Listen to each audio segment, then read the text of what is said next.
Ujian Keselamatan Operasi Bebas Kerosakan atau FFR bagi laluan LRT Shah Alam masih belum dapat dimulakan. Menteri Pengangkutan Anthony Loke berkata beberapa isu masih berlarutan dan setakat ini tiada tarikh tetap ditetapkan.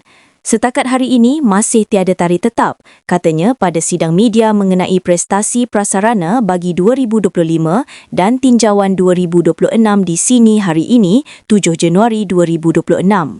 Beliau menjelaskan satu mesyuarat akan diadakan minggu hadapan melibatkan prasarana Malaysia Berhad dan kontraktor utama bagi menentukan langkah seterusnya. FFR perlu dilaksanakan ke atas kesemua 23 train di laluan berkenaan sebelum operasi percubaan boleh dimulakan.